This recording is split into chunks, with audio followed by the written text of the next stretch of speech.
सिद्धार्थ और हंस कहानी महात्मा बुद्ध से संबंधित। गौतम बुद्ध के बचपन का नाम सिद्धार्थ था।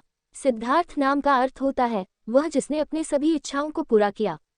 ये नाम उनके पिता राजा शुद्धोधन ने रखा था, क्योंकि जब बुद्ध का जन्म हुआ था तो सभी ज्योतिषियों और विद्वानों ने ये भविष्यवाणी की थी कि यह बालक बड़ा होकर एक महान सन्यासी बनेगा, परंतु बुद्ध के पिता राजा शुद्धोधन को ये बात अच्छी नहीं लगी।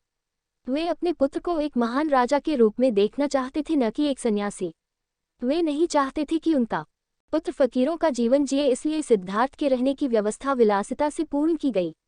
उन्हें तरह तरह की सुख सुविधाओं से रखा गया। दुख की अनुभूति तक न होने दी, परंतु एक सन्यासी के लक्षण तो बचपन में ही दिख जाता है। वे बचपन से ही शांत और सरल स्वभाव के थे। दया और करुणा तो उनके मन में कूट कूट करके भरी है थी। अक्सर सिद्धार्थ एकांत में जाकर ध्यानमग्न रहा करते थे। एक दिन की बात है, सिद्धार्थ अपने उपवन में एक शांत जगह इसी प्रकार ध्यानमग्न थे, तभी एक घायल हंस उनके सामने आ गिरा, जिससे उनका ध्यान भंग हो गया। जब उन्होंने अपनी आंखें खोली तो देखा कि सामने एक सफेद हंस तीर के वार से बुरी तरह घायल पड़ा तड़प रहा है। उसे देखते ही सिद्धार्थ का मन द्रवित हो उठा और उन्होंने उसे तुरंत उठा लिया। धीरे धीरे वे हंस को सहलाने लगे और फिर पास के सरोवर में जाकर उसका घाव धोकर उसके शरीर से धीरे से तीर को निकाला। तीर निकालते ही वह दर्द से तड़प उठा। तब सिद्धार्थ उसे धीरे से सहलाते हैं और उसके घाव पर पट्टी बांध देते हैं।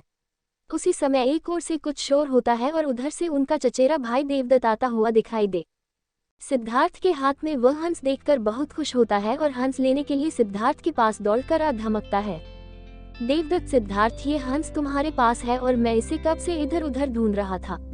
यह मेरा शिकार है, अब जाकर मिला है। सिद्धार्थ, नहीं देवदत्त, ये हंस मेरा है। ये तो कब का दम तोड़ देता अगर मैं समय पर इसका इलाज न करता। देवदत्त, दम तोड़ देता तो क्या, ये तो मेरा शिकार है, मैंने इसे इसलिए तो मारा है। तुम जबरदस्ती मेरे शिकार को हड़पना चाहते हो। इस तरह दोनों भाइयों में उस हंस के लिए वाद विवाद होने लगा और धीरे धीरे बात बढ़ गई। तब दोनों ने मिलकर फैसला किया कि यह हंस किसका है। इस बात का निर्णय महाराज शुद्धोधन के पास जाकर ही होगा और दोनों भाई राज दरबार में गए। वहां उन दोनों ने अपना अपना तर्क महाराज के सामने रखा। महाराज शुद्धोधन विचार करके बोले, चूंकि यह हंस देवदत्त का शिकार है इसलिए इस पर पहला अधिकार देखा जाए तो देवदत्त का है, परंतु सिद्धार्थ ने इसकी जान बचाई है और मारने वाले से बड़ा बचाने वाला होता है, इसलिए यह हंस सिद्धार्थ का हुआ। महाराज शुद्धोधन का निर्णय सुनकर सिद्धार्थ की आंखों में एक चमक आ गई और वे उस हंस के शरीर पर धीरे से अपना हाथ रख सहलाने लगे। आपको ये कहानी अच्छी लगे तो लाइक और सब्सक्राइब कीजिए।